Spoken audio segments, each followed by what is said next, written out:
A Room with a View by E.M. Forster. A Room with a View, E.M. Forster. A Room with a View, E.M. Forster. Last chapters. Chapter 1. The Bertolini. The Signora had no business to do it, said Miss Bartlett. No business at all. She promised us south rooms with a view close together, instead of which here are north rooms looking into a courtyard, and a long way apart. Oh, Lucy! And a cockney besides, said Lucy, who had been further saddened by the Signora's unexpected accent. It might be London. She looked at the 2 rows of English people who were sitting at the table.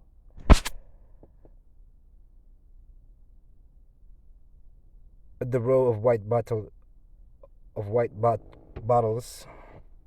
of water and red bottles of wine that ran between the English people, at the portraits of the late Queen and the late Poet Laureate that hung behind the English people, heavily framed, at the notice of the English Church, Reverend Cuthbert Eager M.A. Oxon. That was the only other decoration of the wall. Charlotte, don't you feel, too, that we might be in London? I can hardly believe that all kinds of other things are just outside. I suppose it is one being so tired. This meat has surely been used for soup, said Miss Bartlett, laying down her fork. I want so to see the Arno. The rooms the Signora promised us in her letter would have looked over the Arno. The Signora had no business to do it at all. Oh, it is a shame. Any nook does for me, Miss Bartlett continued. But it does seem hard that you shouldn't have a view. Lucy felt that she had been selfish. Charlotte, you mustn't spoil me. Of course you must look over the Arno too. I meant that. The first vacant room in the front. You must have it, said Miss Bartlett, a part of whose travelling expenses were paid by Lucy's mother, a piece of generosity to which she made many tactful allusion.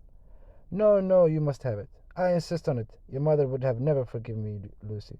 She would never forgive me. The ladies' voices grew animated, and if the sad truth be owned, a little peevish. They were tired, and under the guise of unselfishness they wrangled. Some of their neighbors interchanged glances, and one of the heel-bred people whom one does meet abroad leant forward over the table and actually intruded into their argument. He said, I have a view. Miss Bartlett was startled.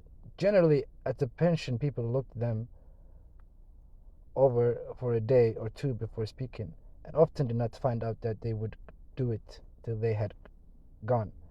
She knew that the intruder was ill-bred. Even before she glanced at him, he was an old man of heavy build, with a fair-shaven face and large eyes. There was something childish in those eyes. I thought it was not, though it was not the childishness of senility. What exactly it was, Miss Bartlett did not stop to consider, for her glance passed on to his clothes. These did not attract her. He was probably trying to become acquainted with them before they got into the swim. So she assumed a dazed expression when he spoke to her, and then said, A view? Oh, a view! How delightful a view is! This is my son, said the old man. His name is George. He has a view too. Ah, said Miss Bartlett, repressing Lucy, who was about to speak. What I mean, he continued, is that you can have our rooms and we will have yours. We will change. The better class of tourists was shocked at this and sympathized with the newcomers. Miss Bartlett, in reply, opened her mouth as little as possible and said, Thank you very much indeed. That is out of the question. Why? Said the old man, with both fists on the table. Because it is quite out of the question. Thank you. You see, we don't like to take, began Lucy. Her cousin again repressed her. But why? He persisted. Women like looking at the view. Men don't. And he thumped with his fist like a naughty child and turned to his son, saying, George, persuade them. It's so obvious they should have the rooms, said the son. There's nothing else to say. He did not look at the ladies as he spoke, but his voice was perplexed and sorrowful.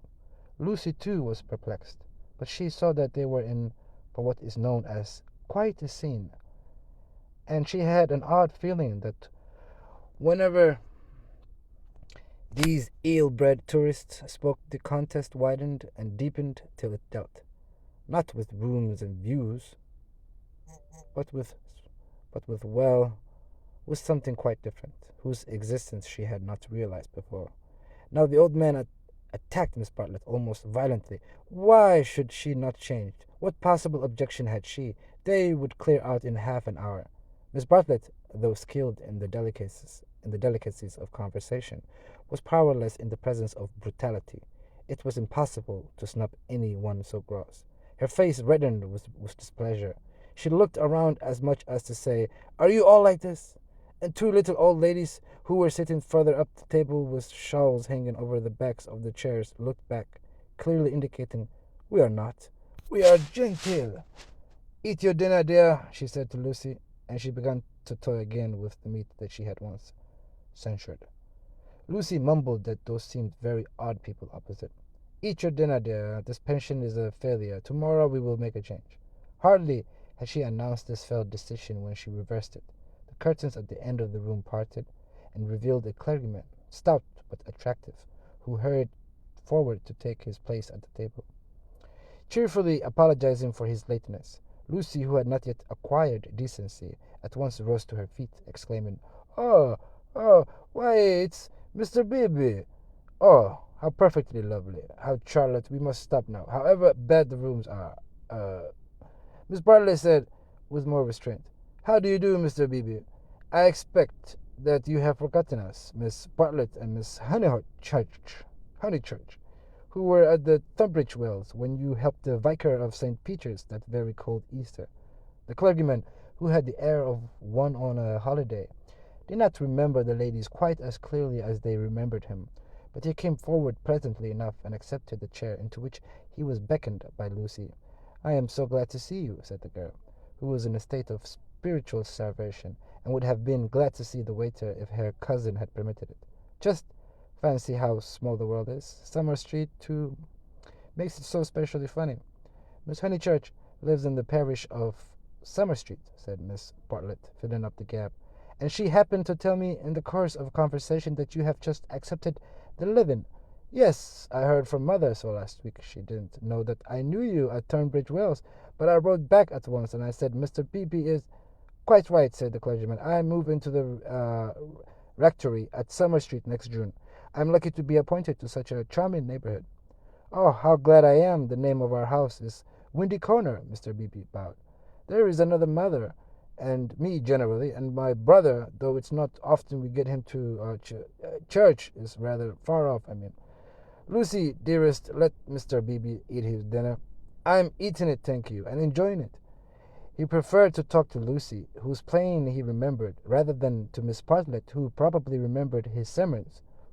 He asked the girl whether she knew Florence well, and was informed at some length that she had never been there before. It is delightful to advise a newcomer, and he was first in the field. Don't neglect the country round, his advice concluded. The first fine afternoon, drive up to the Faisal and run by Setik Nano, or something of that sort.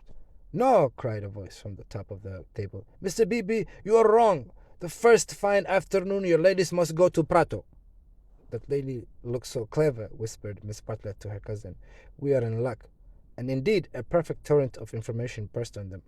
People told them what to see, when to see it, how to stop the electric trams, how to get rid of beggars, how much to give for vellum platter, how much the place would grow upon them. The pension Bertilloni had decided, almost enthusiastically, that they would do, whichever they looked.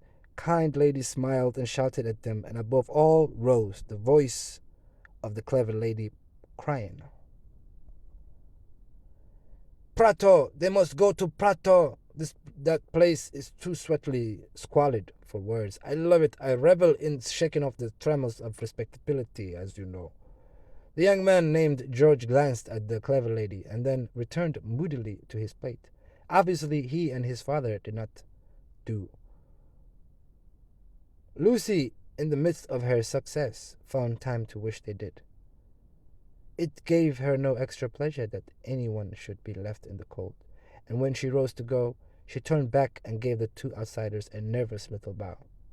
The father did not see it, the son acknowledged it, not by another bow, but by raising his eyebrows and smiling. He seemed to be smiling across something. She hastened after her cousin, who had already disappeared through the curtains which smote one in the face, and seemed heavy with more than cloth. Beyond them stood the unreliable Signora, bowing good evening to her guests, and supported by Henry, her little boy, and Victoria, her daughter. It made a curious little scene, this attempt of the Cockney to convey the grace and geniality of the South, and even more curious was the drawn-in room which attempted to rival the solid comfort of Bloomsbury boarding house. Was this really Italy? Miss Bartlett was already seated on a tightly stuffed armchair, which had the color and the contours of tomato. She was talking to Mr. Beebe, and as she spoke, her long, narrow head drove backwards and forwards, slowly, regularly, as though she were demolishing some invisible obstacle. We are most grateful to you, she was saying. The first evening seemed so much. When you arrived, we were in for a peculiarly mauvais quart d'heure. He expressed regret. Do you by any chance know the name of an old man who sat opposite us at dinner? Emerson. Is he a friend of yours? We are friendly, as one is in pensions. Then I will say no more. He pressed her very slightly, and she said more. I am, as it were, she concluded, the chaperone of my young cousin, Lucy, and it would be a serious thing if I put her under an obligation to people of whom we know nothing.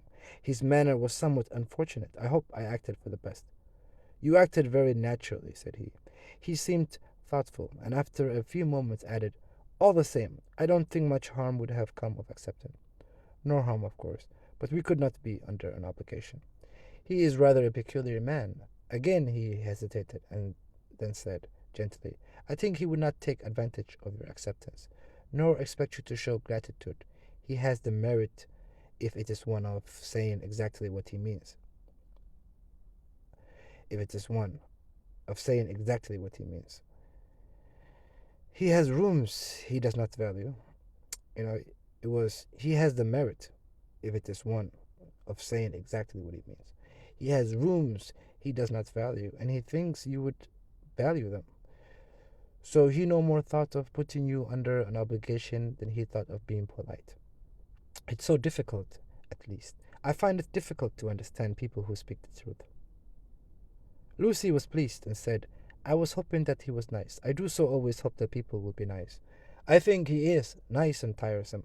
I differ from him on almost every point of any importance. And so I expect, I may say, I hope you will differ. But his is a type one disagrees with rather than deplores. When he first came here, he not unnaturally put people's back up. He has no tact and no manners. I don't mean by that he has bad manners, and he will not keep his opinions to himself. We nearly complained about him to our depressing signora, but I'm glad to say we thought better of it.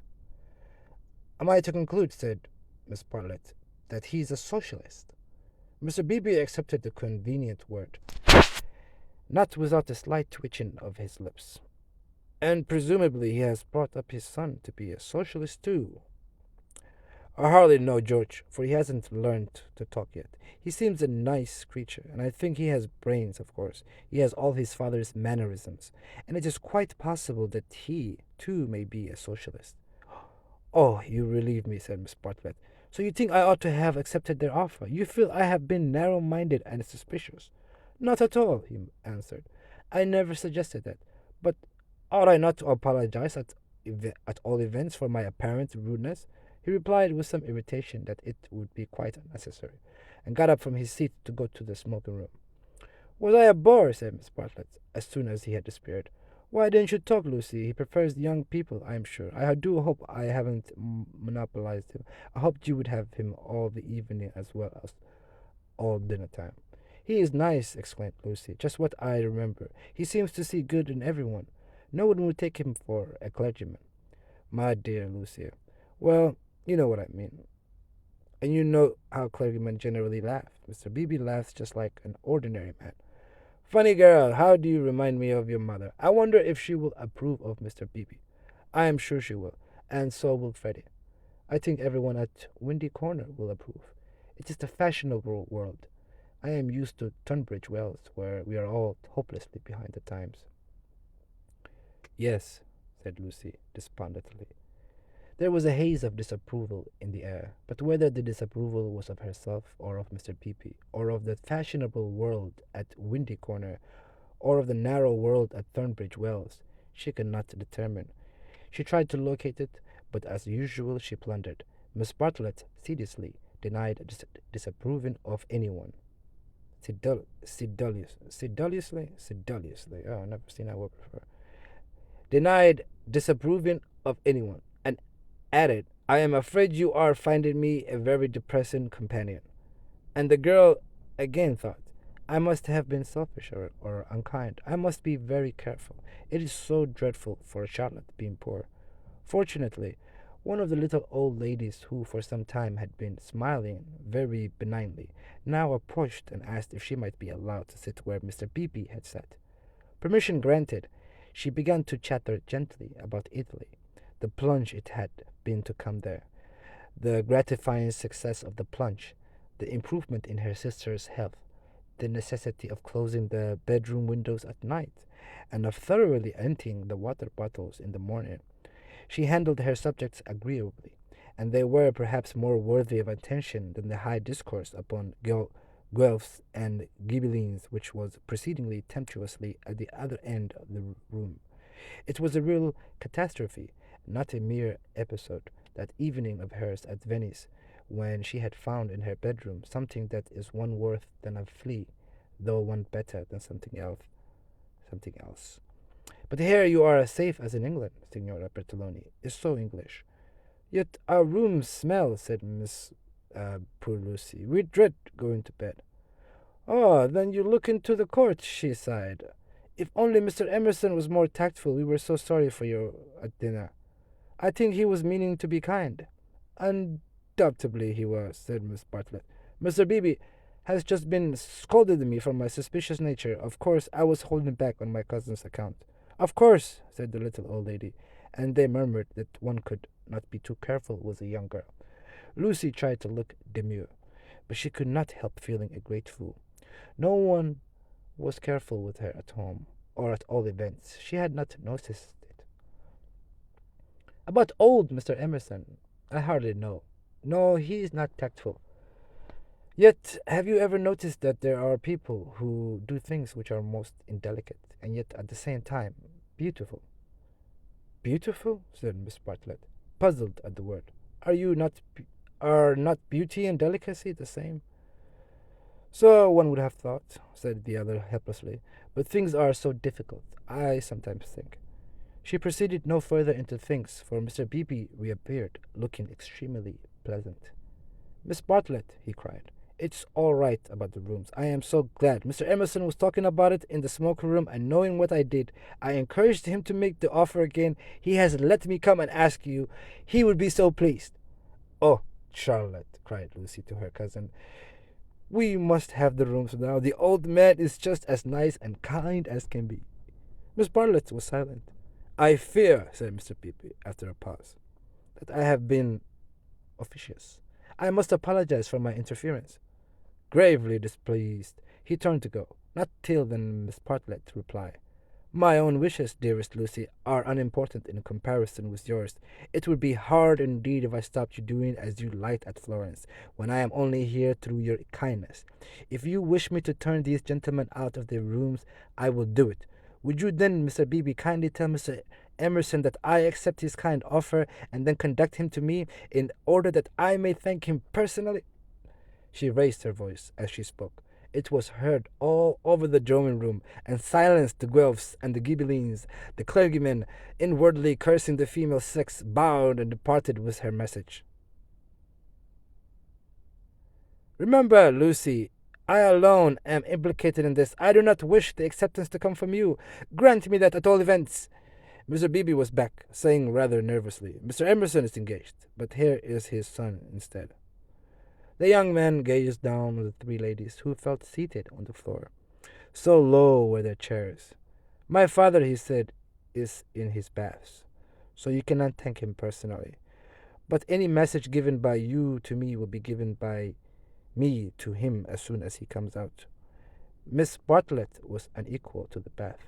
All her abrupt civilities came forth wrong on first. Young Mr. Emerson scored a notable triumph to the delight of Mr. Peepy, and to the secret delight of Lucy, and to the secret delight of Lucy.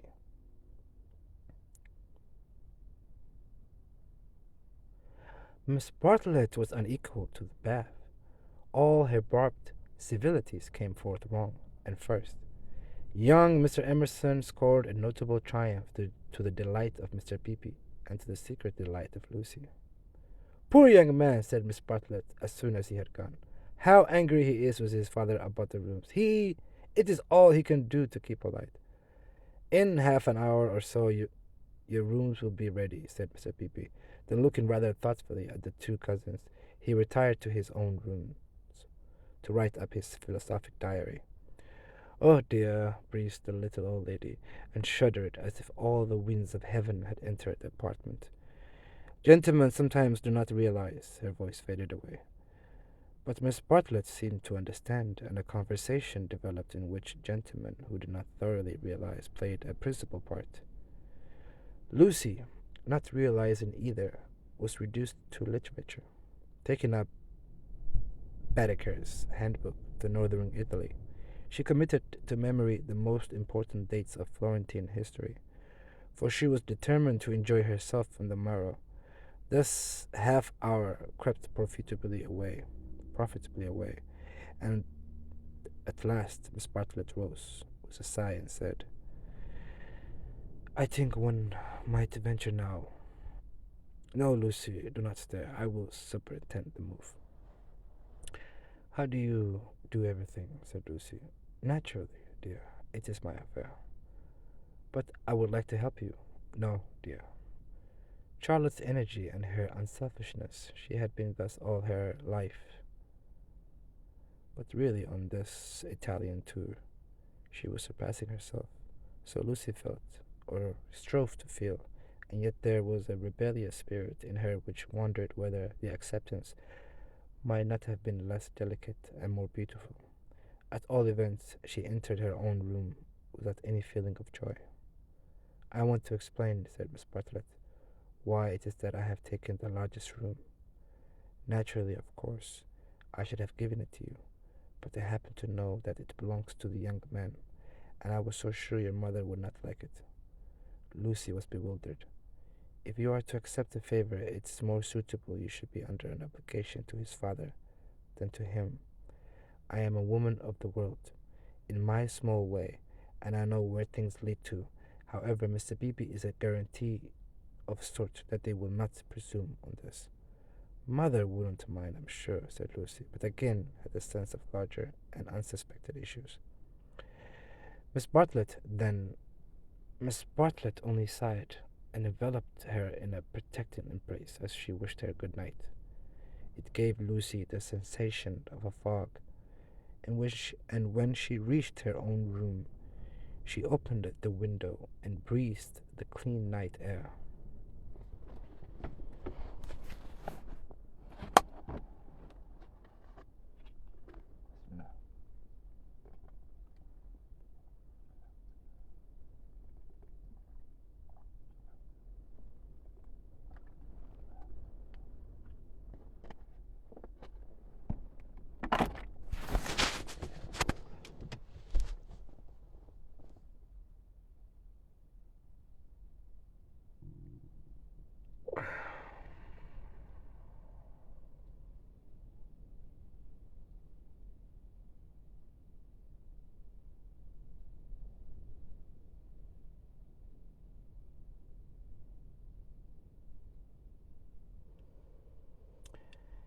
And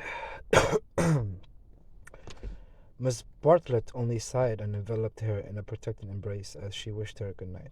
It gave Lucy the sensation of a fog, and when she reached her own room, she opened the window and breathed the clean night air, thinking of the kind old man who had enabled her to see the lights dancing in the Arno and the cypresses of San Miniato and the foothills of the Apennines, black against the rising moon. Miss Bartlett, in her room, fastened the window shutters and locked the door, and then made a tour of the apartment to see where the cupboards led, and whether there were any oubliettes or secret entrances. It was then that she saw, pinned up over the washstand, a sheet of paper on which was scrawled an enormous note of interrogation. Nothing more. What does it mean? She thought, and she examined it carefully by the light of a candle. Meaningless at first, it gradually became menacing, obnoxious, pretentious was evil. She was seized with an impulse to destroy it, but unfortunately remembered that she had no right to do so, since it must be the property of young Mr. Emerson. So she unpinned it carefully and put it between two pieces of blotting paper to keep it clean for him. Then she completed her inspection of the room, sighed heavily according to her habit, and went to bed. End of chapter 1.